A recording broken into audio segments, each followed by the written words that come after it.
Shriyutapadakkamalam Sri Gurung Vaishnavanscha Shri Rupam Sagrajatam Sahagana Raghunathanvitam Tam Sajivam Sadvaitam Savadutam Parijana Sahitam Krishna Chaitanya Devam Sri Radha Krishna Padan Sahagana Lalita Sri Vishakhanvitanscha Namo Vishnu Padaya Krishna Prasthaya Bhutale Srimati Bhaktivedanta Swami Niti Namine Namaste Saraswati Devi Gauravani Pracharine Nirvishesha Shunyavadi Paschatadeshatarine Jaya Sri Krishna Chaitanya Prabhu Nityananda Shri Advaita Gadadhara Sivasadi Shri Gaura Bhakta Vrinda Hare Krishna Krishna Krishna Hare Hare Hare Rama Rama Rama Hare Hare Grantaraja Srimad Bhagavatam ki jai. So we can have the verse. So.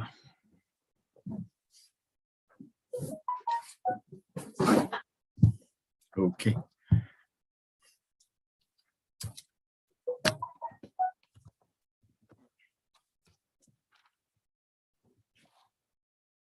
Hare Krishna. Om Namo Bhagavate Vasudevaya. Om Namo Bhagavate Vasudevaya. Om Namo Bhagavate Vasudevaya. Narayanam Namaskrityam Naram Chaiva Narottamam Devim Saraswating Vyasam Tato Jayam Udhiraye Nasta Prayeshu Abhadreshu Nityam Bhagavata Sevaya Bhagavati Utamashloke Bhaktir Bhavati Naishtiki Grantaraja Srimad Bhagavatam ki jai. So thank you so much for giving me the opportunity to discuss, study Srimad Bhagavatam. And we are on the second canto, Cosmic Manifestation, chapter 1. And first steps in God realization. Today's text is 16. And Grihat Pravajito Dhira Punyatirtha Chalapluta Sucho Vivikta Ashino Vidivat Kalpitasane. Word meaning Grihat, from one's home. Pravajita, having gone out. Dhira, self-controlled. Punya, pious. Tirtha, sacred place. Jala aplutaha, fully washed. Sucho, cleansed. Vivikte, solitary. Asinaha, seated. Viditva, according to regulations. Kalpita, having done. Asane, on a sitting place. Translation. One should leave home and practice self-control. In a sacred place, he should bathe regularly and sit down in a lonely place duly sanctified. To prepare oneself for the better life, one must get out of one's so-called home. The system of Varnashram Dharma or Sanatan Dharma prescribes retirement from family encumbrances as early as possible after one has passed 50 years of age. Modern civilization is based on family comforts, the highest standard of amenities, and thereafter. After retirement, everyone expects to live a very comfortable life in a well-furnished home, decorated with fine ladies and children. Without any desire to get out of such comfortable home, high government officers and ministers stick to their prize post until death, and they neither dream nor desire to get out of homely comforts. Bound by such hallucinations, materialistic men prepare various plans for a still more comfortable life. But suddenly cold death comes without mercy and takes away the great plan maker against his desire, forcing him to give up the present body for another body. Such a plan maker is thus forced to accept another body in one of the 8,400,000 species of life according to the fruits of the work he has performed. In the next life, persons who are too much attached to family comforts are generally awarded lower species of life on account of sinful acts performed during a long duration of sinful life, and thus all the energy of human life is spoiled. In order to be saved from the danger of spoiling the human form of life and being attached to unreal things, one must take warning of death at the age of 50, if not earlier. The principle is that one should take it for granted that the death warning is already there, even prior to the attainment of 50 years of age, and thus at any stage of life, one should prepare themselves for a better life. The system of Sanatana Dharma institution is so made that the follower is trained for a better next life without any chance. The human life will be spoiled. The holy places all over the world are meant for the residential. The holy places all over the world are meant for the residential purposes of retired persons, getting ready for a better next life. Intelligent persons must go there at the end of life, and for that matter, after 50 years of age, to live a life of spiritual regeneration for the sake of being freed from family attachment, which is considered to be the shackle of material life. One is recommended to quit home just to get rid of material attachment, because one who sticks to family life after death cannot get rid of material attachment, and as long as one is materially attached, one cannot understand spiritual freedom. One should not, however, become self-complacent simply by leaving home or by creating another home at the holy place, either lawfully or unlawfully. Many persons leave home and go to such holy places, but due to bad association, again become family men by illicit connection with opposite sex. The illusory energy of matter is so strong that one is apt to be under such illusion at every stage of life, even after quitting one's happy home thereof. Therefore, it is essential that one practice self-control by celibacy without the least desire for self-indulgence. For a man desiring to improve the condition of his life, sex indulgence is considered suicidal, or even worse. Therefore, to live apart from family life means to become self-controlled in regard to all sense desires, especially sex desire. The method is that one have a duly sanctified sitting place made of straw, deerskin, and carpet. And just sitting on it, one should chant the holy name of the Lord without offense, as prescribed above. The whole process is to drag the mind from material engagements and fix it on the lotus feet of the Lord. The simple process alone will help one advance to the higher stage of spiritual success. Hare Krishna. So I read the verse again. One should leave home and practice self-control. In a sacred place, he should bathe regularly and sit down in a lonely place duly sanctified. So this is instructions of Shukadeva Goswami. And very important at the third stage of human life, which means that after responsibilities for Grihastha Ashram has been duly completed, then one should not stay at home.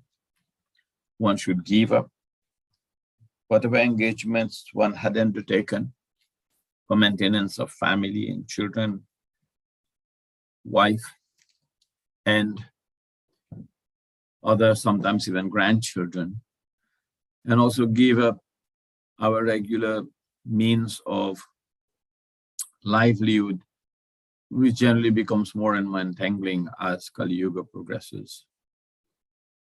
And retire. There are many beautiful instances of retired personalities or people who are preached to retire. Particularly comes to mind Maharaj Prachina Varishat.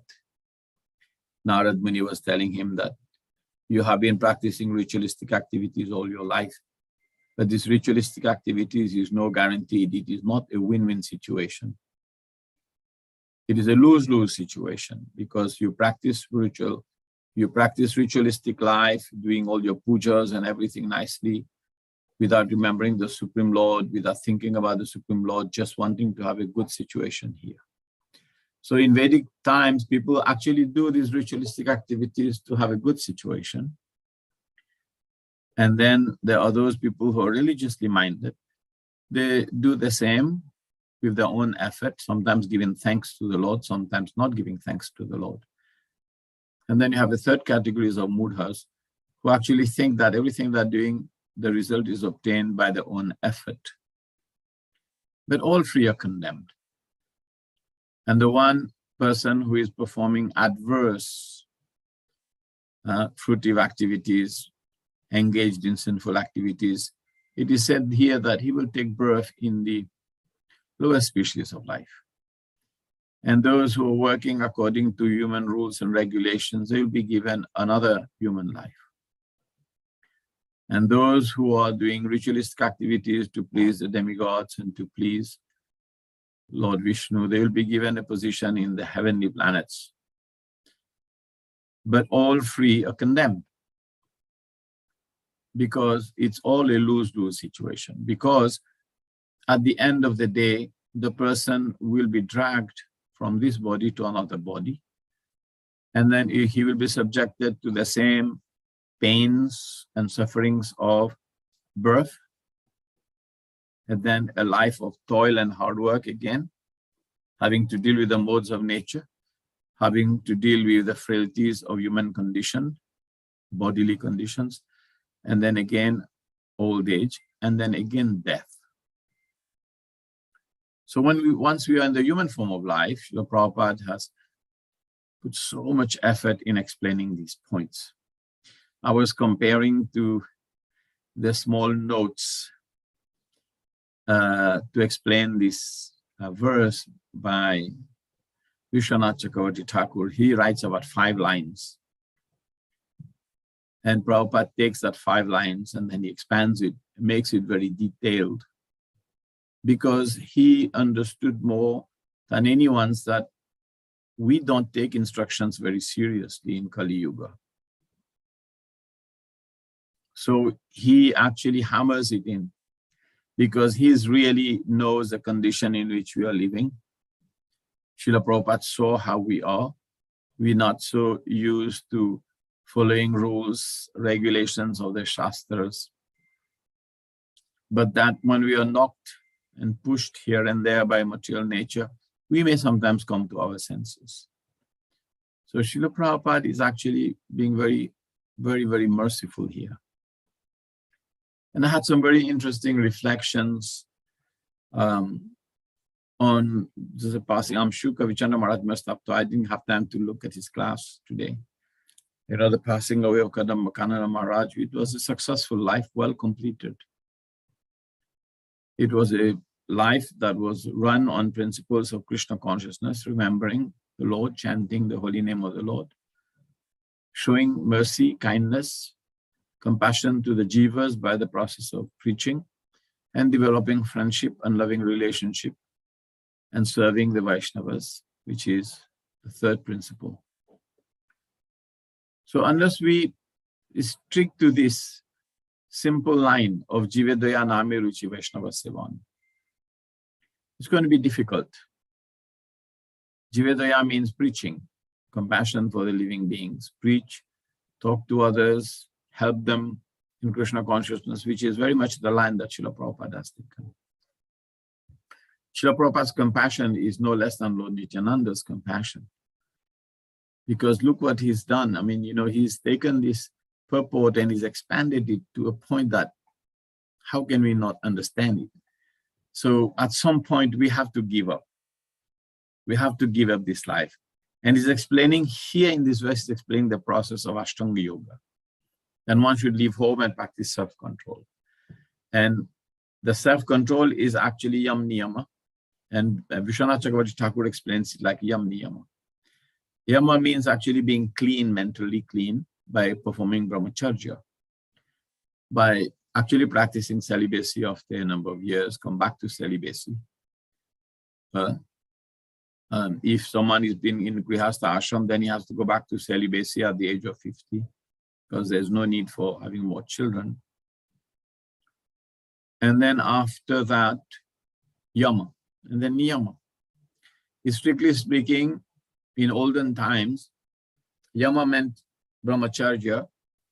No sex indulgence means that you keep the body and mind completely pure, clean. And then niyama means physically keeping clean by staying by the side of the Ganges and taking bath regularly, daily taking bath. So it is the same thing in our own home. If someone is staying at home, then taking, following brahmacharya is the principle of cleanliness. Someone is indulging in sexual activities, and cleanliness is definitely thrown out of the window. So this brahmacharya is the basic principles for ensuring that there is cleanliness in the home, cleanliness in the ashram, cleanliness in the person's own person, and also that after the age of 50, that there is no such thing.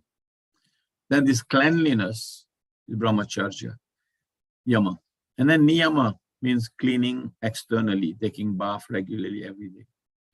In our principle, in our Vaishnava system, one is not simply purified by taking a bath, just like that. So one has to, after taking bath, one has to chant some mantras, and one has to purify the body by applying some tilak, some Vrindavan tilak on the body. So then one practices this by sitting down in a nice clean place, then doing achman, and very carefully placing the mark of the lotus feet of Lord Vishnu on the 12th part of your body, starting with Om, and then chanting the mantra. So the principle of that is we want to remember the Lord, because just by taking a bath, you're not purified. But by chanting the holy name of Krishna and placing the tilaks on our body, then actually that completes the process of niyama. So we chant Om Keshavaya Namaha, Madhavaya Namaha, Narayanaya Namaha, Madhavaya Namaha, Govindaya Namaha, Vishnave Namaha, so on and so forth. So by chanting this name of God and this mantra and placing the tilak on our body, then we become actually now niyama. So yam niyama. Then he says that one should leave home, practice self-control in a place, sacred place. You should bathe regularly, which is niyama, and then sit down in a lonely place, asana. Then some of the important principles, some of the very traditional devotees, traditional babas, traditional sadhus in India, those who are practicing some good level of Vaishnavism, they will tell you to sit in a place, in the same place every day, and chant your rounds, and chant your japa. And Chaitanya Mahaprabhu did not make such strict rules for chanting japa, but if you really want to achieve a goal, then you select a place every day, and then you sit in that place in a comfortable seat, and then you just audibly chant the holy name of Krishna just for yourself. This is called japa. Of all the different sacrifices, Krishna says, I am japa, chanting of the holy name, personal meditation. That's the best kind of sacrifice. So then one is sitting in a lonely place, quiet, peaceful, or with a group of devotees, everyone chanting for themselves. This is japa. So it's very important if you can practice that every day. You will go to see in Vrindavan, there are many great personalities who do that. And they have the place, and they just, after they do that at a particular time, morning, and they sit down and they will chant japa for 2 or 3 or 4 hours. So this is actually the method of self-control for us, because we are not going to do asana, pranayam, which is explained, I think, in the next verse. chant Omkara, Bija, Amiswara, and so on. But at least the first principles of regularly bathing, keeping brahmacharya, and peacefully chanting a fixed number of rounds every day at a given time is actually a great way of controlling the mind. Yeah, this kind of regulation is very, very important. Why is this so important? Because our main focus is to try to drag the mind to the lotus feet of Krishna. So sometimes when we sit down for chanting japa in this condition, generally what happens is different thoughts are thrown into the screen of our mind.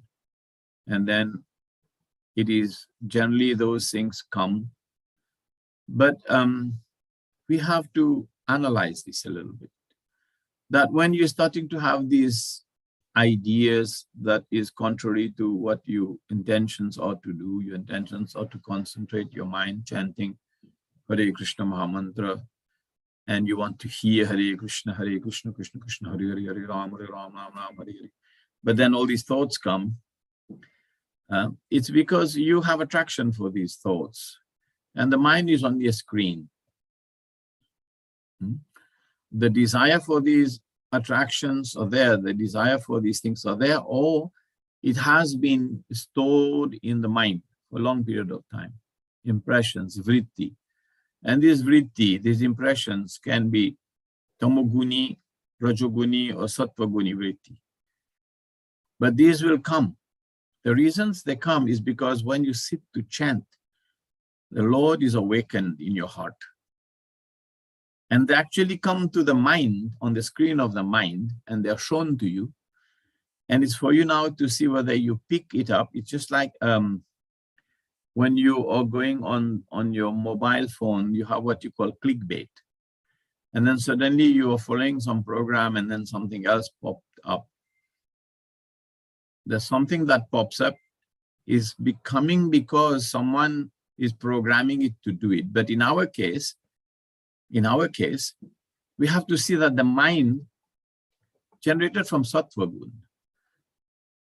The mind is actually very, it's very passive in a lot of ways. But the mind is also showing you only what you have desired and you have planted, seeds that you have planted, desires that you have cherished and desires that you have enjoyed.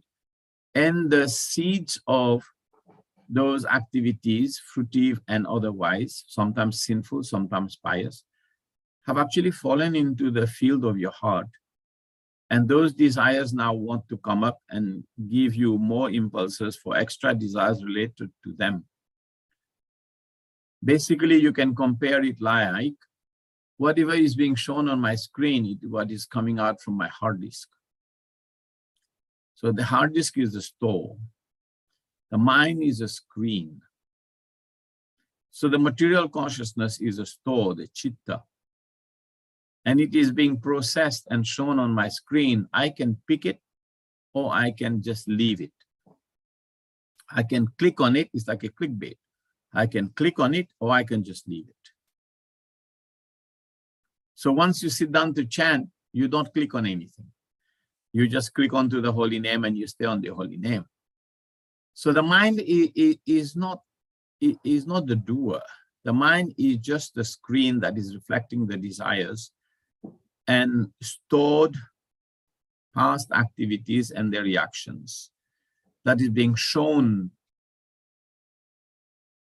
on the screen of the mind, just like the screen of the computer here. The screen is not responsible for showing me these things. The screen is just a mirror, a reflection of the inner desire of the processor or of the hard disk that's there. So similarly, in our chitta, in our material consciousness, whatever is there, it will be shown in the mirror of the mind. That's why it is a citto darpanam murchanam. So we have to clean the chitta, which is the chitta. Whatever is in the chitta is shown in the mirror of the mind. The material consciousness is shown on the mirror of the mind. So citto darpana amarjanam, bhavamaha dhavagni nirvapanam. So by cleaning it, we get rid of these material modes of sufferings of material existence.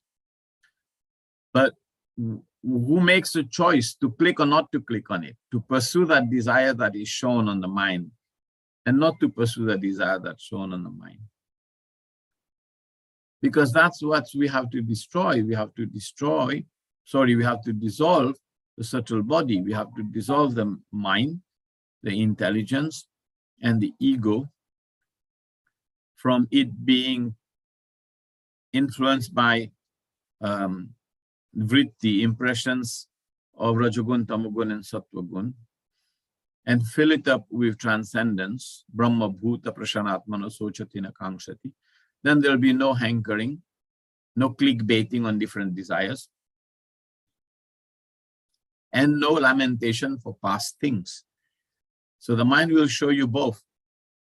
Based on your desires that you had, they will show you different elements for your hankering, to tamper with your hankering, to try to push you to hanker for these things.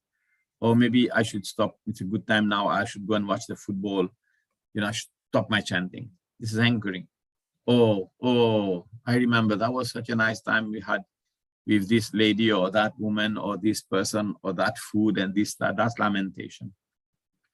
But if you're fixed on concentrating on the chanting of the holy name of Krishna, these things are not going to, they will come because they are deep inside.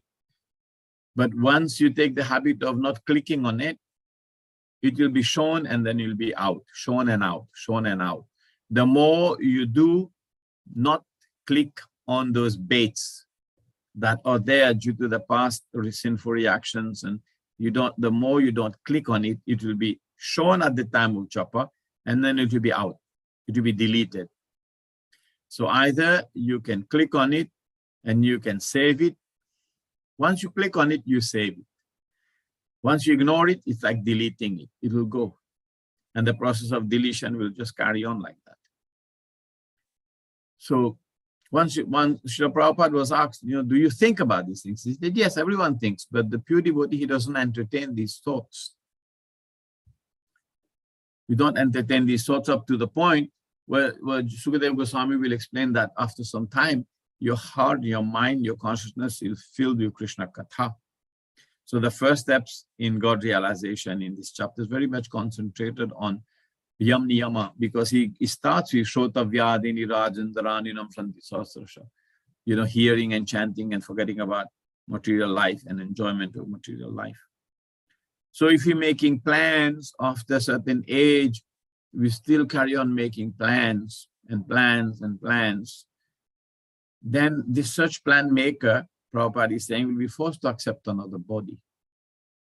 So you see, the material body will be destroyed. This there is no two-way about it. Our material body will be destroyed. Whatever you do, it will be destroyed. And the next body you'll get will also be destroyed. But the one thing that will not be destroyed is your subtle body will not be destroyed. So that same subtle body in this material body now is creating another body for next life. Yam yam bhakti smaram bhavam tajatyantu kalevaram.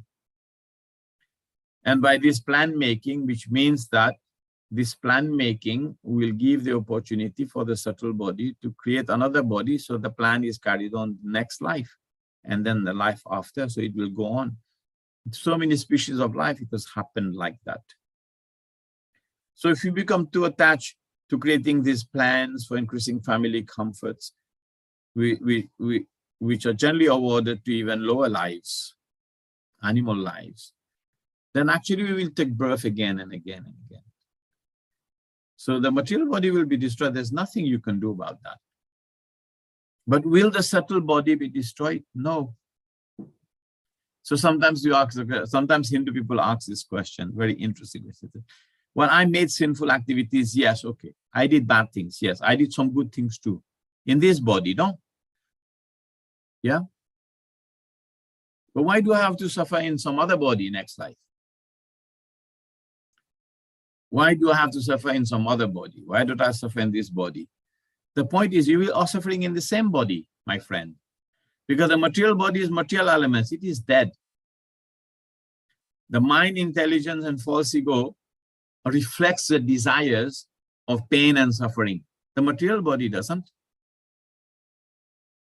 So it is the same body in a sense, because it is the same mind, same intelligence, same ego, with the same desires. We will create the second body through which you will suffer the same inabilities, the same kind of suffering, the same kind of situations you have now, and you suffered and you enjoyed. It will be the same.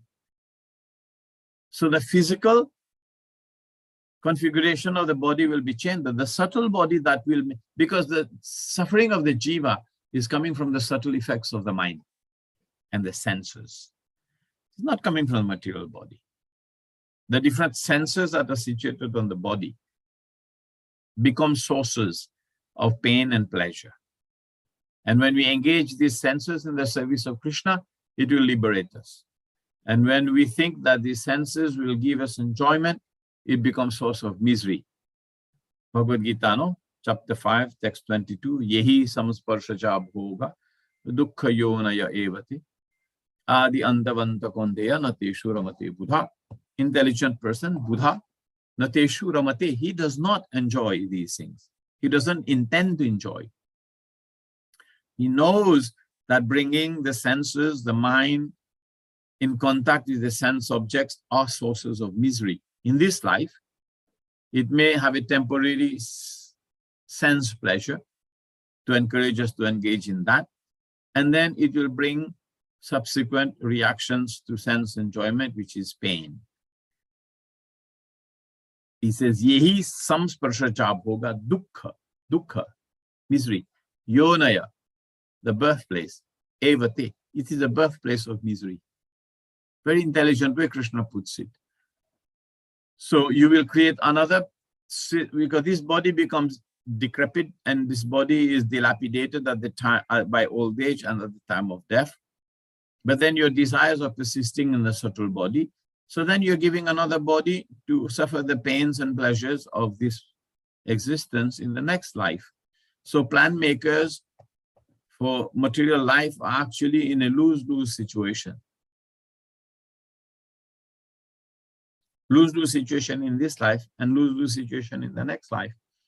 So creating material comforts, higher standard of amenities, no, just retire completely from anything to do with sense enjoyment, and then try to delete everything that the mind shows you, and then fill the mind up, the space that is left on the chitta, which is the hard disk, fill it up to do with Krishna, Krishna, Krishna, Rama, Rama, Rama, Hare, Hare, Hare, and deity, deity, deity, prasadam, prasadam, prasadam, service, service, service, devotee, devotee, devotee. And then they will just be showing you those things. After a while, that's all that will be in the hard disk. So even if the mind is trying to trick you with clickbait, the clickbait will be actually liberation baits. They will not be clickbaits for material life. They will be baits for attracting you towards Krishna, because that's all there is left in it. So this is the principle of dissolving the material mind, material senses, the antakarana, the programming of the internal sense organs, which are all there, mixed with the sense, the mind, which is the central sense that coordinate the activities, the program, the antakarana, the programming of the internal sense organs, to work in a certain way. So take prasadam, and then look at the deity. Avoid looking at anything that will distract, because even one of the senses that are not completely in control will drag you down. So that's a very simple process. So this is a process of yam, niyama, pratyahara, dharana, dhyana, samadhi. Pratyahara means give up, give up, give up. Keep clean, mind clean, body clean, yam, niyama. Then asana, then sit and chant. Then pratyahara, give up, give up, give up. Okay, don't click, delete, delete, delete. Right? Whatever is shown in the screen of the mind, right? Delete.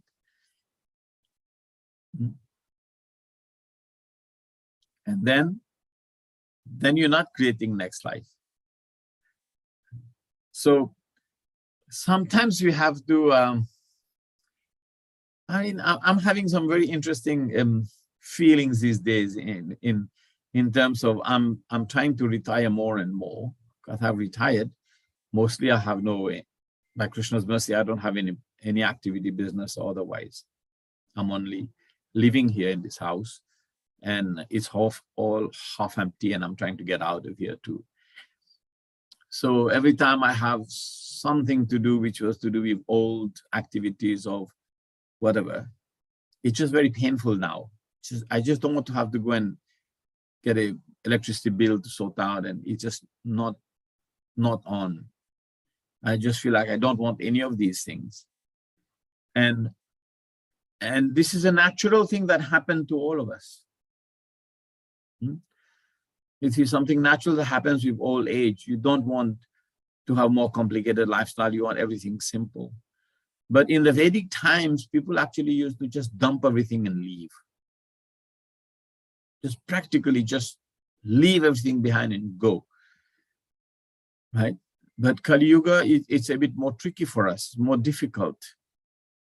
But hopefully, as our Krishna consciousness movement progress, we will get facilities for these kind of situations where we can be sheltered and we can be cared for, so that in our old age, in your senior years, we can actually be in a situation where we are surrounded more by Krishna consciousness, even if it means, but one has to desire. One has to desire for that. So if one has been living a life of a renunciate like Kadamba Kanana Swami Maharaj, then obviously that's easy. But at some particular point, devotees have to make a life where we have to think, I want to be simple living. Just recently, my friend was asking me, but how are you managing? I said, but it is voluntary. I told him it's voluntary. I voluntarily stopped all my other activities where I was earning money and maintaining myself. It's voluntary. But Krishna will take care of us. Sometimes I can tell you one story of one nice Vaishnava, whom you all know, Dhir Damodar Maharaj. When he actually went to Vrindavan, he had nothing. He was penniless. He was homeless. He had no money, no support. And coming from that country where hardly many devotees were known, he did not know anyone. And he did not even have proper warm clothes in Vrindavan in January. And he had no proper place to take prasadam. And somehow he had some contacts, and he had the contact of my sister, who was living in Vrindavan, because he knew me. So then, Krishna arranged for some support for him. But he did go. And then, it took him some years, but then so sometimes we have to, sometimes our seniors telling us now, leave, go. So unless you have a service where you are engaged at least 8, 7, 10 hours a day, then if you have nothing to do, and if you have nothing to do except that be in the old rut of things, I hope you can understand. Younger devotees, I don't know whether Mataji Gayatri or Loka or I don't know, the new Bhakta devotees will understand what I'm saying, because this is something you only get to taste and understand with age, right? With age. And you will get the gist of what I'm saying is you just feel like you want to go. But whenever that feeling comes, I think we have to let go. We have to let go. And this is what it is said here. And try to make an alternative arrangement of a simple life, be in a sacred place, practice some basic austerity, wake up a bit earlier, bathe every day, sit in a quiet, lonely place, and just depend on Krishna and chant the holy name of Krishna, and try to not follow the different dictations of the mind, who's going to keep bringing up the things that we liked, the things that we were attached to, the thing that gave us some kind of a, sense of success, satisfaction, feeling of good feeling and everything. The mind has stored all of those things. Whatever the mind has experienced and the senses have experienced, it's all stored in, and it will be shown to you. So no more clickbaiting on them. When they come, delete. Another one will come, delete, and move on. So this is the way we actually drag the mind. You see, every time you want to do something like that, there is, say for example, a desire comes and you want to indulge in it. You know, the first thing that will come to your consciousness, to your mind, is no, don't do that. Don't do that. Okay, just sit. You haven't finished 16 rounds. Just stay in this place. Tulsi Devi is here. You're chanting. Just don't go out. Oh, I need to stretch my legs. Said, don't. Just stand up and sit back again. That is actually the intelligence coming from Paramatma. And he will only tell you once. Paramatma will tell you, no, don't do that. So then if you listen to the first impression, the first suggestion from deep inside the heart, no, don't do that, then you win. But once you say, no, I really need to take a bit of fresh air and chant somewhere else now, or, you know, I'm just giving a scenario for you, for us to analyze. Then actually now the same intelligence that came from the heart, which was Paramatma, now it is your own intelligence has taken over. Now the same intelligence is going to start helping this counterproductive direction and collaborating with it. And therefore, we are left in a situation not to be able to control the mind. So only once you will hear that. And you may hear it every day, but on one issue once. And that is Paramatma telling you, no, don't do that. And everyone has that kind of feeling from the heart that comes. So then that is how we at some point, when we decide, okay, I'm going to be facing death, which is certain. The death of this body is certain. The death of the mind, intelligence, false ego is not certain. Now I have to kill all the desires in this mind, intelligence, and false ego. When it is done with this body, all those other things that the experience and stored is also done. So you have to drag the mind into the furnace of chanting of the holy name of Krishna, into the process of hearing and chanting the holy name of Krishna. Then all those other thought processes are dissolved. The Prabhupada is warning us here that if at this time anything to do with sex indulgence come in, then that illusory energy of matter is so strong that at this time, even after quitting one's home and trying to practice this vairagya, this varnashram, vanaprashta, you know, everything can get spoiled. But it's like we've lived a life 40, 50 years, sometimes even 60. Now, don't get back. Don't go back. Don't go back. Just stay on course. Don't click on any of these things that will drag the mind to. This is called, and the more you chant peacefully, the more the mind will help you to chant. And the more the mind will become your friend. And the intelligence, which is governed by the mode of passion, because they help you to do, to act, to be in motion. Sometimes intelligence is weak, so then we become disciple, which means that we follow discipline of the spiritual master. Then the spiritual master is a person who is actually using your intelligence to tell you what to do. So you actually sacrifice your sense of hearing into the fire of hearing, which means that the brahmachari, the celibate student, or anyone for the matter of fact, he doesn't hear anything else except hears the instructions of the spiritual master. So his sense of hearing and sense of doing anything by independent means is destroyed, because he only does what the spiritual master tells him. So intelligence is the intelligence of the spiritual master, the instruction of the spiritual master. The first feeling of what is right and wrong and not to do is coming from the Paramatma in the heart. And externally, instructions of the spiritual master should be guiding us. So this is a very simple process. And this is what Prabhupada is saying here in the end. So this simple process alone will help us advance to the higher stage of spiritual success. The whole process is to drag the mind from material engagement and fix it on the lotus feet of the Lord.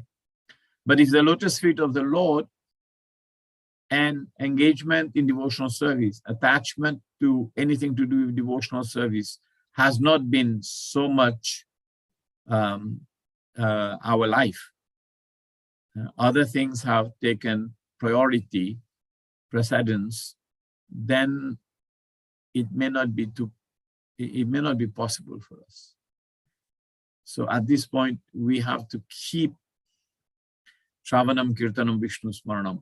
We have to keep remembering Krishna. We have to keep studying Srimad Bhagavatam. We have to keep chanting. We have to keep our positive, appreciative mood with all the Vaishnavas. Jivedoya Name Ruchi Vaishnava Sevan.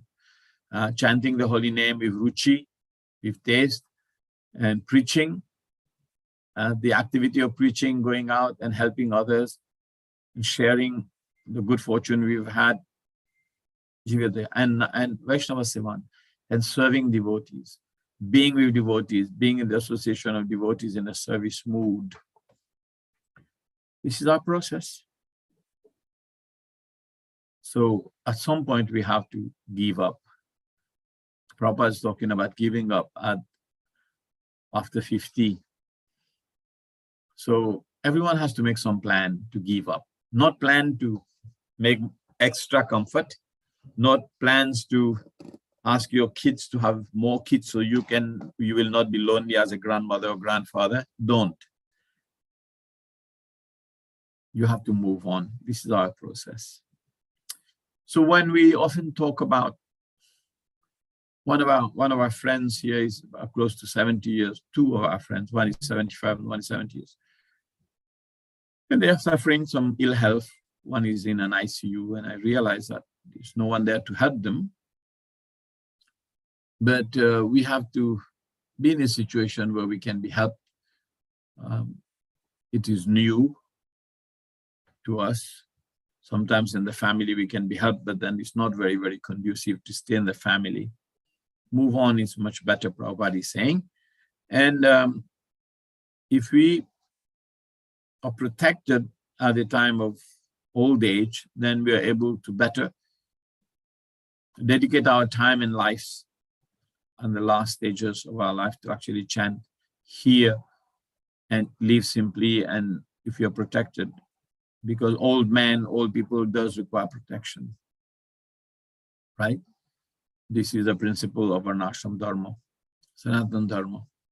Women, children, old people, brahmanas, and cows have to be protected. But even then, if we can make our own case of protection, if we have money, we have saved, we create a situation where our protection is guaranteed. We are not begging, borrowing from anyone. We are living simply. But that is also creating our own protection so that we can be peaceful to chant the Hare Krishna Maha Mantra at the end of the life. So we can make these arrangements. And we have to start thinking about it right from young age. That's my point. To think about it, because it will come to all of us. And don't make plans that will drag us beyond this body. No, don't make plans. Prabhupada is saying, warning against us. Don't make plans. Make plans for, okay. So when you talk to devotees on business or doing work, say, no, I'll be done when I'm 40, 50. I'm saving, I'm done. But then you see after they're not done, still around. So sometimes it's like that. It's difficult. Some conscious decisions have to be made.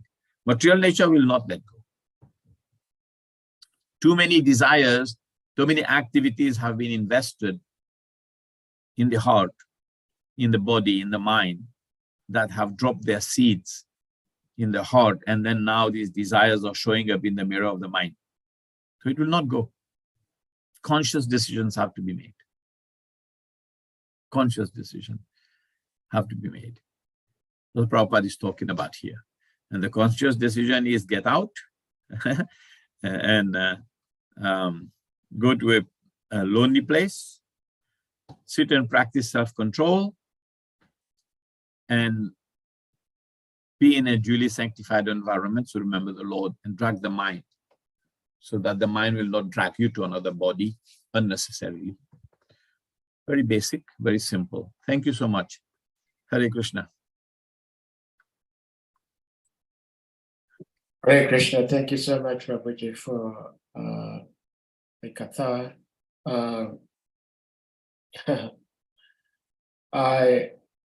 Well, dear devotees, if you have a question, comment, realizations, you may indicate that by using the hand emoji or you use your physical hand. Prabhuji, I have some questions, but we'll go to Mother Jambavati first because your class is like a bombshell to me. We'll go to Mother Jambavati, please. You may unmute. Jambavati. Oh, it's my god sister here. You don't agree. Hare Krishna. Oh, Okay, Jocelyn's iPhone. Hare Krishna. All glory to Srila Prabhupada. All glories to Maharaj. This was a bombshell for me too. A real bombshell in that, oh gosh, it clarified so much for me. Particularly, and it also revealed lots of my shortcomings and faults, particularly in not really listening to Paramatma, not knowing when it was really Paramatma. You know, I grew up in a spiritual background where the saying, always listen to your first mind. Now I know what that really means. Your gut. Oh, now I know, you know, what that really means. And even now, it's something that I used to grapple with. Like, how do you know that it's really the Lord speaking, you know? And when you said, Paramatma will only tell you once, that clarified so much for me in terms of making decisions, getting that, you know, thought, well, maybe I should do this, and then talking myself out of it, waffling back and forth. So thank you very, very much. And then the second thing that I wanted to share was thank you for the analogy of the computer screen. I think that's in terms of preaching, particularly to our youth, I think that's a very wonderful analogy that I think our youth and those who are, you know, a bit tech savvy can really relate to in terms of not clicking on those things that increase our material desires. And so that I believe is very, very useful for being able to share this philosophy. I know that we often say, you know, your mind can be either your best friend or your worst enemy. And I think that practical instruction on how not to make your mind your worst enemy was very appropriate, Maharaj. So thank you very, very much. Thank you. Hare Krishna. Just wanted to clarify something, that the mind is generated from Sattva Gun, and it is very passive in a sense. But it is a combination of the chitta, the consciousness, the material consciousness that is reflected. That's why Lord Chaitanya used the word Cheto Darpana, mirror. Cheto Darpana. Darpan means mirror in Sanskrit or Hindi. Darpan means mirror. Hare Krishna. So the chitta is mirrored in the mind. Just like the information from the hard disk is mirrored on my screen. The screen is not the computer. The screen is showing what's in the hard disk. Do you get it, Ma? Yes, yes, I see. Thank you. I see. The screen is the mirror. And Yes, showing so us, the mind is just like the screen, the mirror. So yeah, it is showing you what's inside. yes, And when that desire come out, Paramatma intercede. Paramatma says, shut up, don't. yes. Don't click on that. Yeah, Paramatma says no. Yeah. And then your intelligence takes over. Yes. And your intelligence now will sway with it. But if you Yeah. follow the first no, then you're following Paramatma, you're following Guru. Yes. Yes. And you're following the swaying of the mind, then you lost it. You lost the game. That's right. That is so true.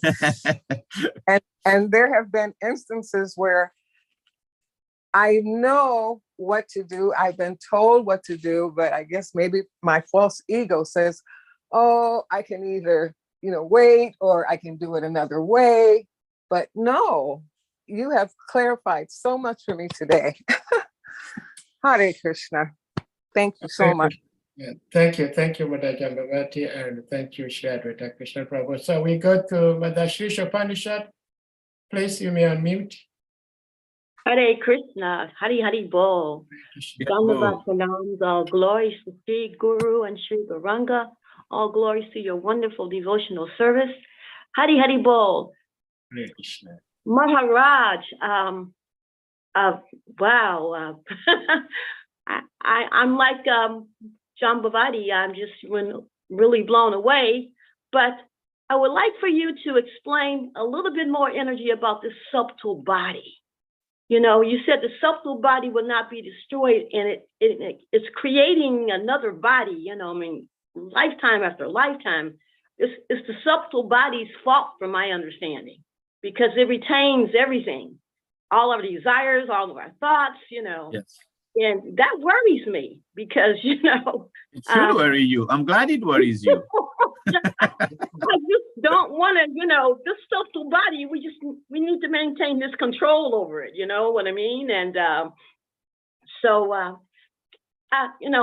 difference, I'm just like, wow, subtle body and soul, okay? Now, I know the super soul is the Paramatma, that's God, that's Krishna. But that subtle body, why does it have so much control? It is everything. The subtle body is an interface. It's a programming. It's a programming between the soul and the body. And you can finish with you can ruin your computer, and you can have all the program transferred to a new computer. So it's basically you ruin your hardware by old age, by disease, but you keep all the information, and then you can transfer it to a new computer. So basically it is the same thing. So what do you want to do? Keep on going on and on with the same old routine of the old information on the old software. So the software for creating the next body is a subtle body, which consists of the mind, okay, which is consists of the mind, the intelligence, the false ego, right? And the material consciousness. The material consciousness. The material consciousness is a reflection of the Mahat Tattva in our heart, all right? And everything of the material consciousness, the chitta is explained in the third canto. The chitta, the material consciousness, then it's all one in a sense. It is all one, but it has four functions, right? It has four functions. So one function is to identify with it. Oh, it's my desire. That's the ego. The other function is to act on it, which is the intelligence. The intelligence will act on it. So, for example, you have a desire to go and eat an ice cream, and you are sitting in where you are, and the ice cream is two blocks away, and you have to get into your car.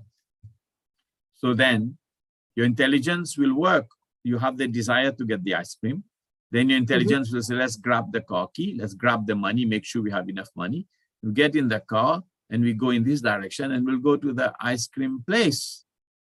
So all those actions are being guided by the intelligence based on the desire that is coming from your deep consciousness, which is your material consciousness. And then the deep desire is being acted upon by the intelligence. But then the desire for this ice cream was shown to you in the mirror of your mind. So the mind shows the desire, which is coming from deep, and the intelligence will act on it. And then you will go and satisfy your desire for the ice cream. And then once you satisfy the desire for the ice cream, it has created an impression in you. Oh, I like that chocolate and what I don't know. I forgot which one I like. I used to like Baskin Robbins ice cream, so I forgot which one was it. So, I like the butter pecan. yeah, I like the butter pecan and I don't know, almond flavor, right? So then that sense of liking that thing and enjoying it has now created a deeper impressions of liking ice cream in your mind. Haribo. Right? It has created a deeper impression now, and it is stayed there. And the mind, which was shown the desire, now the senses have enjoyed through the desire. The mind has also collaborated in enjoying this ice cream with that particular flavor. Now the result of that action is now being stored in the consciousness, in the chitta, in the material consciousness. And therefore it will come again. It will come again, and it will be shown again. And then you will develop a habit for this nonsense activity of eating karmi ice cream. And then similarly, so many other activities are like that. So that intelligence, which is supposed to liberate us, that desire is supposed to liberate us, entangle us. So then you, at the end of your life, you have a body that has been used by the body, which is made of senses, and the mind, the senses, and the mind, which is subtle. The senses, the programming of the senses is subtle. The senses that we eat and touch and whatever is gross, but the programming of the senses, called the antakarana, the subtle senses, combined with the mind, create the impressions and keep it inside. And then you go on lifetime after lifetime enjoying those desires. So unless you get rid of the subtle body, which is a subtle mind, subtle intelligence, subtle ego, then you will create another body. That's why you have to track the mind and finish all these desires. And if the mind, intelligence, and ego repeatedly only brings out Krishna to you, only bring out beautiful picture of the deity and beautiful lectures of Guru Maharaj and wonderful Bhagavatam classes, then it will fill your consciousness with it. And then what is mirrored from the consciousness into the mind, Citto Darpana, the Darpan, the mind, right, will be Krishna, Krishna, Krishna, Radha, Hare, and Prasadam and devotee association. Then you will go towards that. And at the end of your life, you'll be thinking about a better association, better kirtan, better prasadam, better whatever, Krishna consciousness. Then you'll get a better devotional life, and ultimately life in the spiritual kingdom. It's a very simple science. Hari Bol, Hare Krishna, Srila Prabhupada Ki Jai, Krishna, Krishna, Radha, Radha, Prasadam, Prasadam, Hari Bol, Hare Krishna. Thank you so very much. Hare Krishna. Thank you so much, Mother Shisha Panishat, for the question. Anyone else with any question or comments, realization?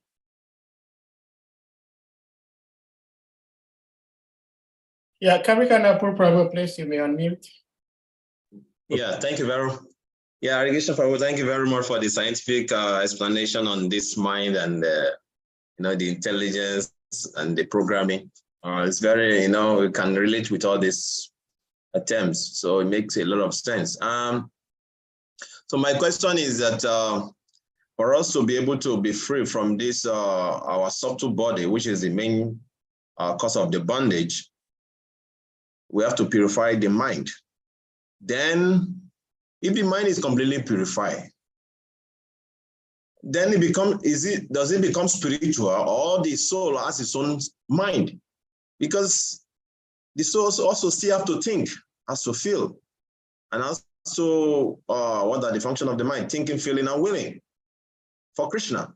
So does the soul have its own mind, or is it the material purified mind that the soul take over and act on the spiritual platform? And that is my question. Thank you, Prabhu.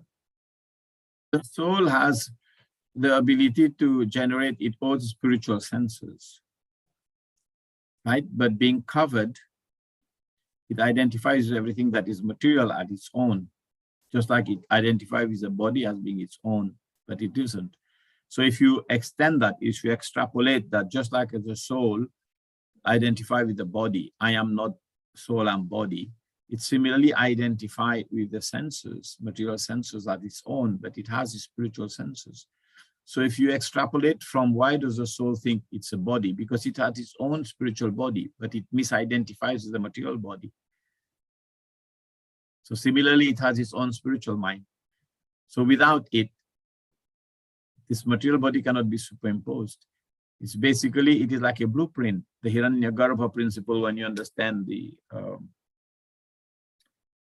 creation of the material universe, then you see there is Hiranyagarbha, and Hiranyagarbha is like a blueprint what Lord Brahma uses to create the whole material universe, right? And that blueprint is kind of material and spiritual in a way, because it is really the Lord's energy, but he gives you that blueprint, but that blueprint is not really there. Just like I can imagine the blueprint of this house in the house, but the blueprint isn't really there, but the blueprint is used to create the house. So similarly, the spiritual senses are there, the spiritual mind is there. Prabhupada says that the soul has its own spiritual attributes in that sense, and it identifies with the material ones. But once you dissolve the material ones, then you're fully activated in your spiritual existence, your spiritual mind and senses. Then you will be transferred to the spiritual world where you can act in its proper environment.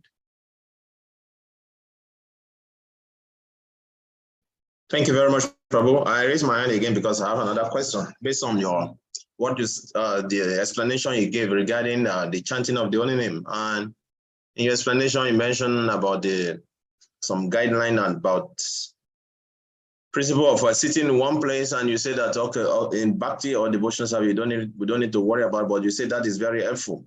So my question is that what is the benefit of sitting in one place? Let's say okay, you have your house and you just pick a spot in your temple. You're there and you become attached to that place and you have to sit down every day. What is the benefit of that? Mind is used to varieties of pleasures. It's one principle of controlling, according to this verse here, sit in one place, which means that the mind is always chanchala. The nature of the mind is chanchala. It's fickle. Fickle means this is okay. It was okay last week, this week's not okay. That's what fickle means. So once you stop the fickleness of the mind to control your directions by just limiting yourself geographically, limiting yourself physically, limiting yourself age-wise, limiting yourself. So, or the whole idea of limiting yourself in so many, like waking up the same time, then you become a creature of habits. Then the mind is also following the sadhana process, the Vaidhi process. The Vaidhi process is very much a question of controlling the mind by the process of yam, niyama, and asana, dharana, dhyana, samadhi. So the yogic process and the sadhana process has a parallel, yam, niyama. That's why I made some emphasis on the yam, niyama. The yama is cleanliness, which basically starts with brahmacharya. And the niyama is physical cleanliness. Your environment has to be clean, your body has to be clean.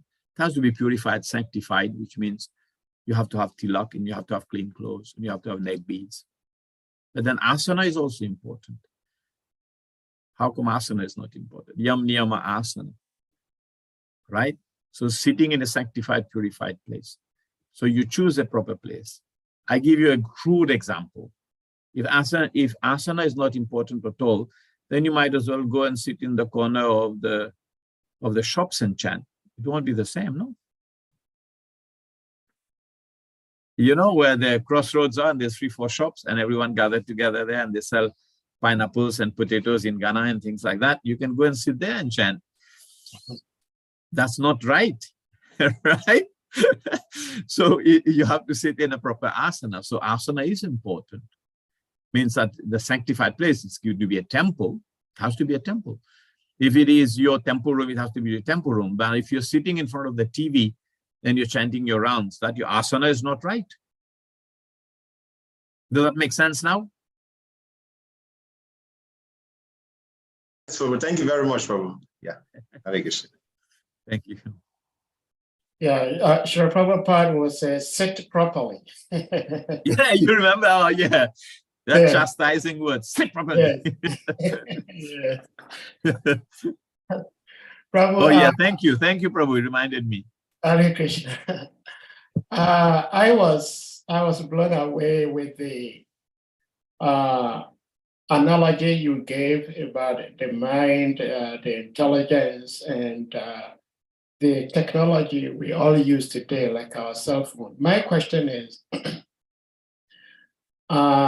we see, sometimes, in fact, last 2 weeks,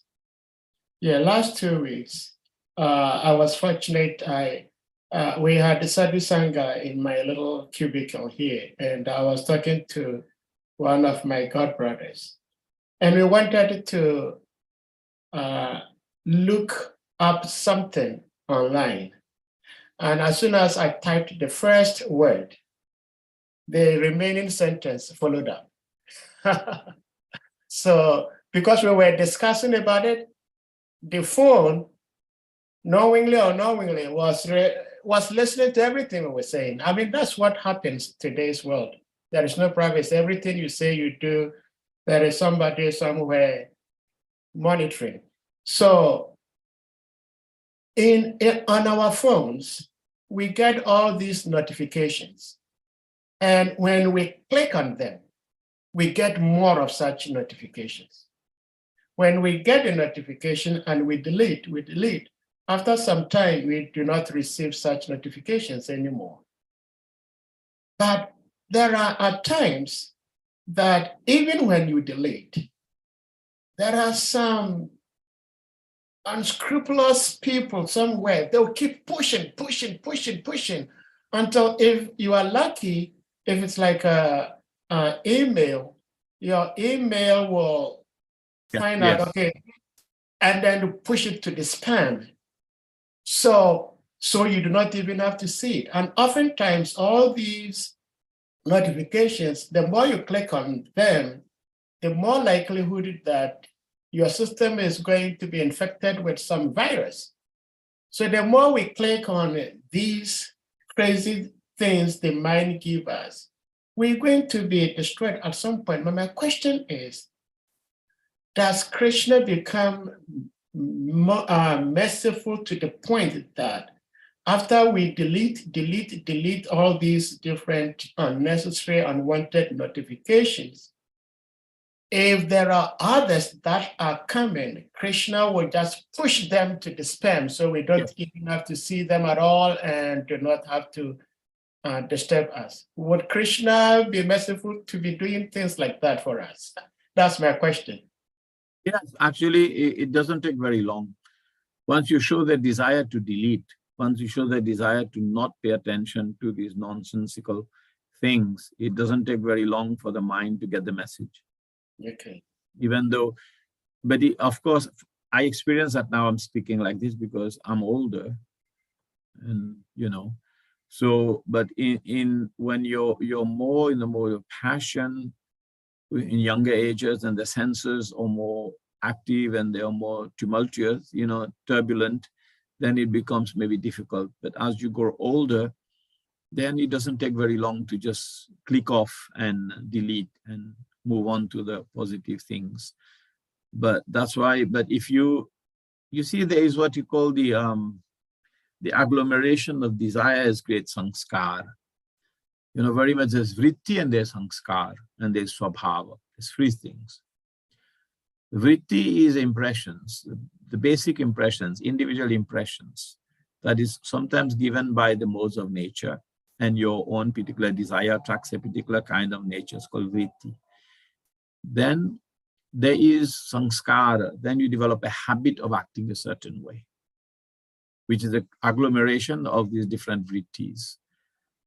Okay, so for example, you develop a habit of not cooking at home. I give a crude example again, not cooking at home and offering and just, buy something from the corner and just Vishnu, Vishnu, Vishnu, or Janama Vishnu, put it in front of the picture of the deity or the Gurudev in your car, and develop this mood.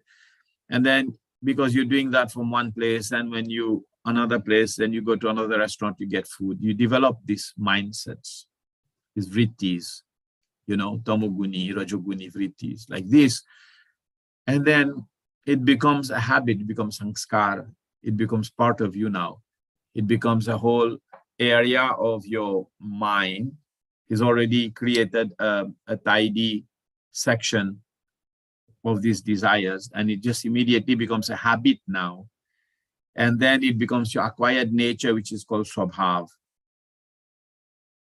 Then it becomes a really huge problem. Actually, then the swabhav dictates your particular body in your next mind. That's why when the Lord, and those who are studying Srimad Bhagavatam deeply can relate to this, when Lord Vishnu, he injects his glances, the jivas, and time is injected in Prakriti, in material nature. The jiva comes with two things, the karma and the swabhava. I have sent a picture for those who followed Bhakti Vaibhava with me. It comes with kala and swabhava. It comes with karma. Karma means fruitive activities that you want to enjoy, and swabhava, the acquired nature. So the acquired nature comes from an agglomeration of sanskaras, different habits that you develop. Like if you have a child in your home and you give him good sanskar, you're doing all the rituals for, rites of passage. When he goes to school, you do the puja. When he gets his uniform, you offer it to the Lord. When it is a special day for, whatever special day, you make a special festival at home. And these are called sanskaras. Then he will grab these habits, right? But they start with small vritti, a small mind inclination. And then it becomes a habit. And then it becomes your acquired nature. And then that acquired nature will give you a similar body to your acquired nature. Yeah. Thank you so much, Prabhuji. See, since the physical, another number will come to you, please. Since the physical disappearance of His Holiness Kadamba Kanana Swami Maharaj, I've been very much affected, and I've been trying to think about the absolute reality that we're all going to leave our bodies at some point. And how do we prepare towards that particular moment? And just as the purport says, and you also highlighted in your discussion, the problem most of us have in today's world, and especially in ISKCON, because we know what is to be done, is that most of us did not start by practicing Varnashram. And so from day 1 to age 24, 11 months, we were not practicing Brahmacharya life. And then 25, you marry, become Grihastha, then 50, you take Vanaprastha. Some of us actually became Grihasthas at age 50. So then it makes it difficult for such a person to take Vanaprastha at age 50. So my question is, what advice do you give? I mean, when I say advice, I mean from scriptures and your understanding. What should devotees in general do in terms of retiring to a holy place and giving 100% dedication to Guru and Krishna service? And to add to that question is, how does the younger devotees understand the necessity of these older devotees needing their help in caring for them? Because if someone leaves home and lives in a holy dam, like say Vrindavan, and he is not being cared for. I mean, I'm not saying you go there and you expect people to come and worship you, but if you are very old and somewhat invalid, you may need certain basic help. I don't know if we as a movement have such things set already for people who are older to be cared for by the younger devotees. These are my two concerns and questions, Prabhuji. This is, yeah, I agree with you. This is something, today I was talking to my sister about it because she had to go to the hospital and she's having problems walking, and of course she has two children looking after her. She's a lady. So we talked also about one devotee is falling into ICU. He's been Pujari for many, many years, our most important Pujari.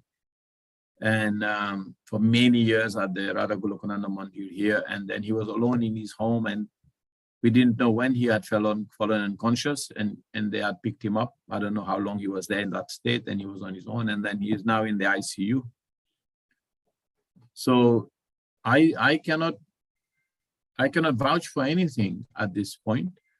But I do trust Krishna is taking care of his own. Krishna is taking care of his devotees.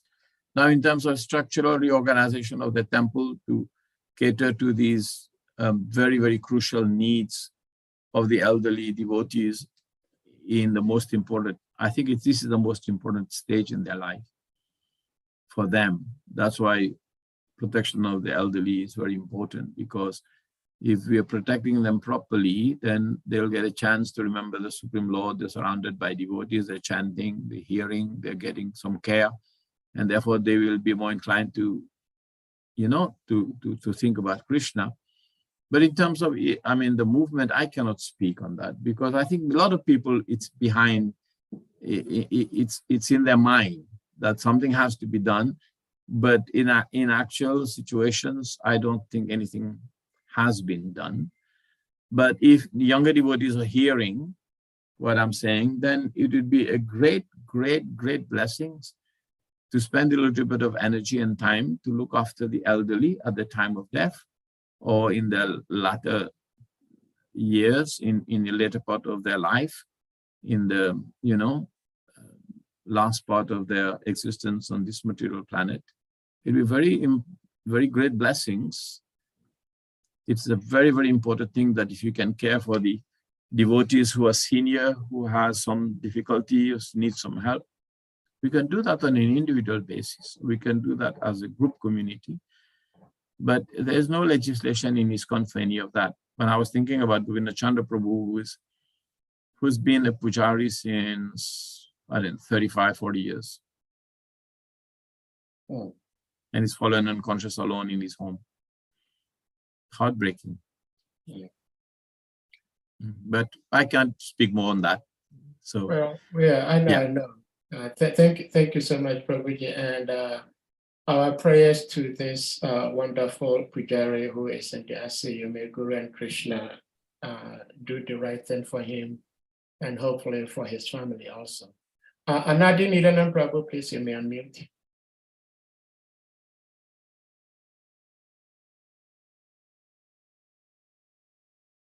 Anadi Nidanam, are you there? Okay, Salika Prabhu, please unmute. They're both busy. Hare Krishna. Thank you very much, ADVAITA Krishna Prabhu, for the beautiful class. I'm not too surprised anyway. I think I'll have to take about 2-3 times listening to this class on YouTube, then I will be able to assimilate because there are so many contents. Thank you very much for the wealth of experience. My first question is, I actually have 2 questions. There are so many questions actually, but I have 2 questions to ask to clarify. One is the chanting position, talking about sitting in the right place. In the early days of my devotional life, when the body was still a little bit younger, I would just sit down for 1 hour, 30 minutes, 2 hours, and then in a lotus form, chant complete 16 rounds, and then any other extra round I can chant in another way. But as the body gets older and all of that, these days, you hardly could sit for that longer time. So I adopted a system by talking personal application now. Most of the time I chant walking in front of my deities. Just walk, step back, front, back. And what will you say to that? What would be your advice in regards to that? I also get that habit, but what I do is I grow tulsi, 3-4 plants, and I just place a tulsi on a table next to me, and I sit on a chair on a kind of a sofa outside, just where my door is, or my terrace, or near my deity. Sometimes I bring the tulsi next to my deity, and I sit on I also have difficulty sitting for a long period of time. I used to sit for 2-3 hours, no problem, but now I can't fold my legs. So the thing is, just create a situation where I forgot to say that, I'm mentioning it now. If all of you or any of you decide that you make a tulsi plant and you sit next to the tulsi plant and you chant, very soon you'll develop pure love of God. So the asana is also a sanctified place, because there's 5 principles of devotional service, which Lord Chaitanya says to Sanatana Goswami, the most important, which is Nam Shravan, Mathura Vas, Sadhu Sangha, Bhagavad Shravan, and deity worship, right? So the sanctified, the holy place, the Mathura Vas, the temple and the Tulasi. That is very nice. That's the sanctified place, Tulasi, and the temple, or a clean place with Tulasi. If you're chanting there and you have association of devotees and you're doing some deity worship, then that's a sanctified place. But I think that walking just tends to increase a little bit of the mode of passion. Sitting in one place tends to be more sattvic. That's my general understanding. Thank you very much. It's good to always clarify. Thank you. The other thing is, in the course of the lecture, we're talking basically about the state of the consciousness and the mind. As we grow in devotional service, we develop different tastes in devotional service.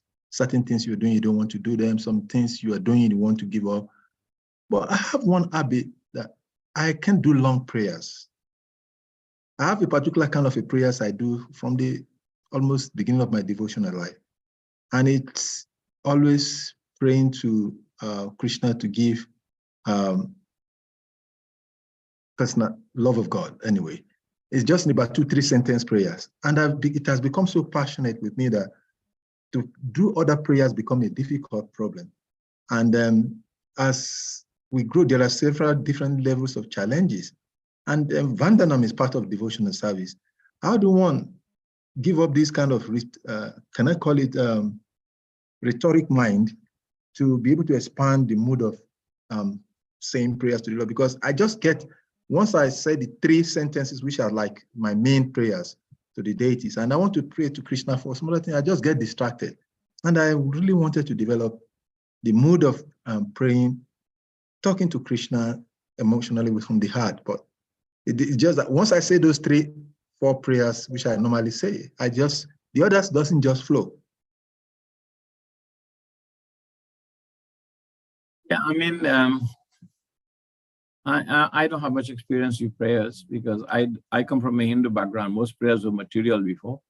So we don't have this idea of praying, glorifying this and that. So I generally stick to the pranam, the Mangalacharan prayers. Like if I am in front of the deity, I will say, "Hey Krishna Karuna Sindhu." If I'm with Nashingadev, I will chant the Nashinga, Jai Nashinga, Si Nashinga, Jai Jai Nashinga. If I'm with Radharani, I'll looking at her, then I will chant, like this. So I make a sort of kind of communication with a single simple prayer.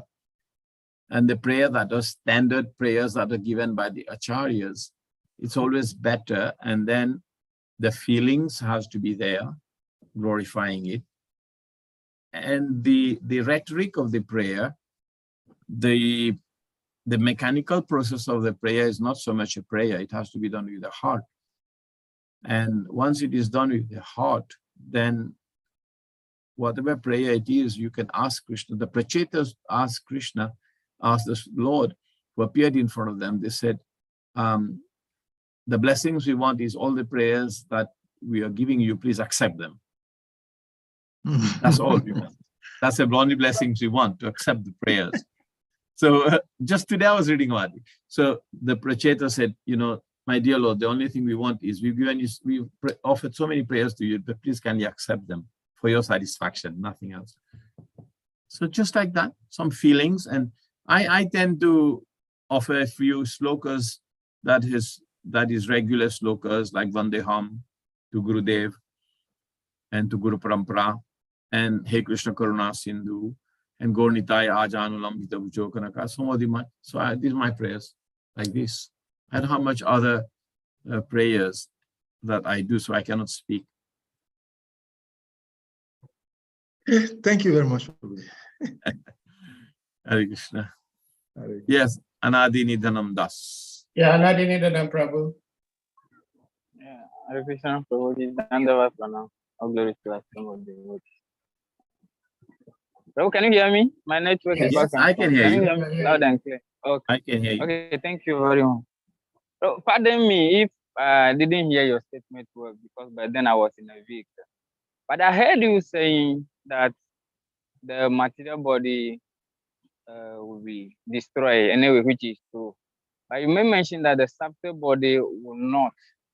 And I once heard from one senior devotee that the subtle body can also be destroyed. So my question here is, what happened to the subtle body when one is going back to Godhead? What happened to the subtle body? Since it cannot be back to Godhead, the subtle body is material. The subtle body is material mind, intelligence, and ego, and material consciousness at the base of it all. So the material consciousness, the chitta, which is contain all the desires, is reflected in the mind, material mind, using the material intelligence to work on these desires and identify with the body and these desires with the ego. This is the whole sum total of the material subtle body, which is material, made of material elements. They are listed as buddhi, man, and ahankar, three material elements. They are actually elements that are provided by Mahavishnu for material creation. These are elements that are provided for material creation. They're building blocks of material life for material bodies. So just like the material body, physical body is made of 5 elements. Bhumi, Apo, Nalo, Vayu, Kam, earth, water, fire, air, ether. The subtle body is made of material elements, but subtle. So Krishna in chapter 7 of the Bhagavad Gita, text 4, says, Bhumi, Apo, Nalo, Vayu, Kam, Mano, Buddhi, Ahankar. Kam, ether. Mano, Buddhi, Ahankar. Mind, intelligence. Mano, Buddhi, Ahankar. Mind, intelligence, and false ego. Bhinna Prakriti Ashtada, they are my 8 separated material energies. So it's material energy. So how can material energy be used to transfer you to spiritual realm? It has to be given up here. So the soul will identify or create its own identity, spiritual identity. It is spiritual, but it realizes its spiritual identification as servant of the Lord in Krishna consciousness. Then the mind is superimposed by spiritual mind, or it is dissolved to become a spiritual mind. And the ego, I'm servant of Krishna, is not I'm the body and I'm enjoyer.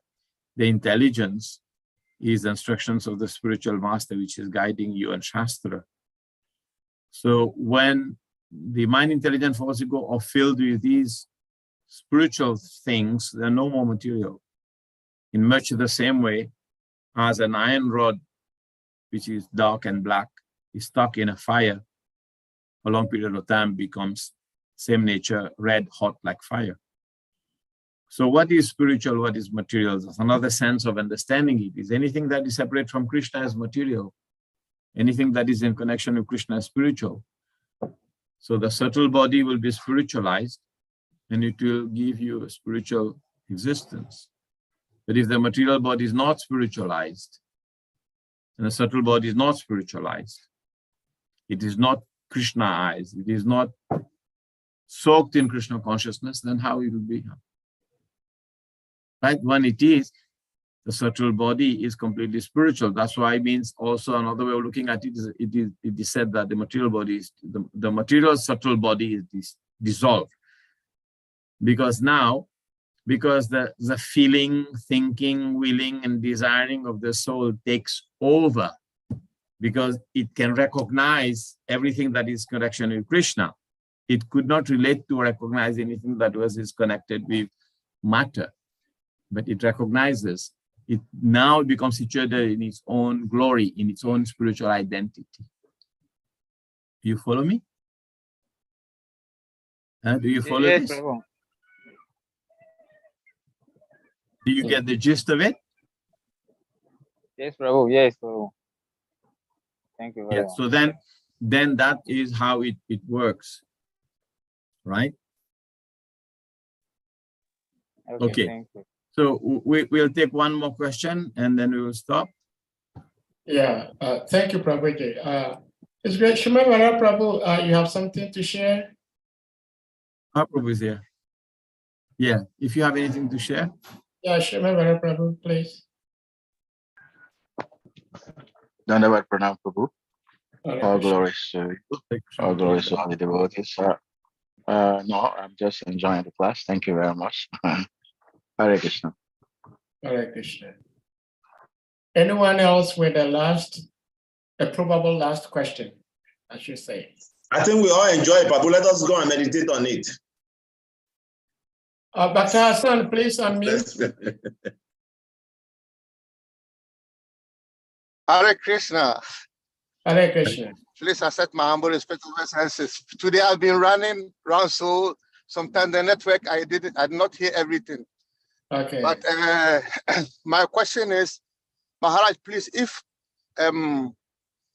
somebody dies and he has to come back again, is it possible for the person to come back with the same mind, or he has to come with different mind? Reprogram, same mind, reprogram, same hard disk, some information taken out, some information put in. Same RAM, not hard disks, so to speak. So it's like some things there, some things deleted, something added, or something from past fruitive activities more in the fore. But the mind is not destroyed. The mind is subtle. It is not killed. It is not destroyed. It is there, but it has new impressions. For example, impressions of the pain of death, new impressions that it has acquired with the pain and agony in the womb of the mother, and new impressions and pain thrown at the time of birth, but also past fruitive activities, which means activities that had been done, performed, that has created an impression, and also that has given some result, which is called karma. Those will be also there. The impressions and desires will also be there. So the mind is renewed, but it's not new. It's kind of renovated, but it's not new. Oh, okay. Because I asked this question because I think one Prabhu asked this question and you said the mind is material and everything material has its end. That's why I asked this question.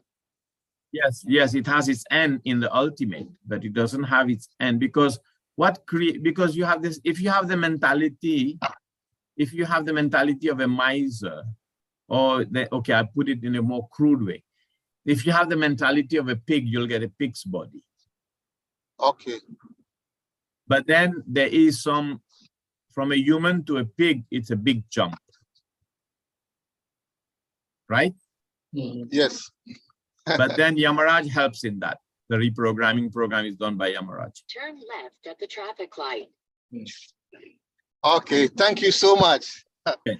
Thank you Hare so Krishna. much. Hare Krishna, if I could So be when permitted someone ends up to... from a human body to an animal body, he goes to the hellish planetary systems, and Yamaraj will train that person's mind to appreciate what the hog eats. Okay. And then when it is taken birth in a hog's body, to be comfortable eating those things that the hogs eat. Okay, thank you so much, Maharaj. Hare Krishna, I'm very grateful. Hare Krishna, Maharaj. Prabhu, can I ask one quick question, Prabhu? My obeisances to you, Yes. and my obeisances to the devotees. We truly appreciate your class as always, and I will request that if you have time, you can give us more, because we all can testify today that we have so much to give. We have so much to give, and it only comes once in a month or so. So if your coming can be a little regular, it will help us very, very much. My question is about, when a devotee passes away, there are so many, rituals that we do for that departed soul. The soul has left the body, and so the body has become useless. So what benefit would that soul gain when, like, we put flower or say garland in his neck, put tilak, and kantimala, putting on dhoti and all that? Does these things have any impact, or does it give any credit or boost for that soul journey to his next life? The hedonist, the gross materialist, thinks that the death of the body is the end of everything, but it isn't. But the subtle body carries on. So every bit of pious credits that we can give to the person, it will be a result of the kind of life that the person has been performing. Like all the blessings, all the wonderful inspiration that has been, for example, experienced by all of us by the passing away of His Holiness Kadamba Kanana Maharaj, the kind of life he has led, and therefore all the blessings are coming in. They will add on to his spiritual credits, all the blessings, all the good wishes and everything. Because life is not terminated at the point of death. So it is a continuation. The blessings are going to the soul, to the subtle body. And therefore, when we have death ceremonies, okay, now we leave Maharaj's. Maharaj's doesn't have any ritual to perform. He's sannyasi. His last samskara was sannyas initiation. After that, there's nothing else to do. Simply they give the body to Mother Earth, and that's it. There's nothing else to do. Now, for us, for normal mortals, then we have death ceremonies. Death ceremonies are meant as payment. The death ceremonies are meant as payment for a better afterlife for these people. It is part of the ritual of Sanskara Vidhi in Sanatana Dharma, in religious rituals, in Hindu culture or in Vedic culture. So generally the sons, the elder son, will perform the death rituals, and it will be like a reflection of the person's life that his son is now recognizing that I have to do something for my father. So it is more complicated to understand it than you think. So because he has a son who has understood that my father has done so much for me, I have to do these things. So when he goes into the waiting room, which is a Pitri Loka, or he goes into the places where he is being carried by dutas, by Yamadutas, to the place of death, and from there he's been transferred to the womb, another mother, to be taken birth, then all that is facilitated by the death rituals. So you may think, okay, how does he get the benefit? The benefit is in Vedic ritual, it is actually through Krishna and Varun Dev. That's why death rituals water is very important. So Varun Dev, he actually transfer everything that is being given here is being paid for his journey forward to the agents of death and to Yamaraj. It's a little bit more tricky and complicated. It's a long subject matter. So death rituals are important because it guarantees a better afterlife for the person. Yeah, thank you very much, Prabhu. It's a reflection of his life also. Yeah. It has good death rituals because he had a good life. He had good people behind him. Thank you Okay, so so much. that's a long, complicated, winding explanation, but that will require maybe 15, 20 minutes. But at least you know something. Yes, we do. Yeah. Thank you so much, Prabhu. Thank you so much. Thank you for the questions. So at this point, we're going to humbly request all the devotees to kindly unmute, and then we chant Hare Krishna Maha Mantra to express appreciation to Prabhuji. Hare Krishna, Hare Krishna, Krishna, Hare Krishna, Hare Krishna Hare, Krishna, Krishna, Hare Hare Hare, Hare Ram, Hare Hare Ram, Ram, Ram Hare Ram, Hare Ram, Rama, Rama Rama Rama, Rama, Hare Hare Hare. Kripataruvyasya Kripasindhya Vaishnavyo Namaste Koshi Vaishnava Vrinda Ki Namo Jai. All the Shri Advaita Krishna Prabhu Ki Krishna Jai. Prabhu ki Jai. Thank you.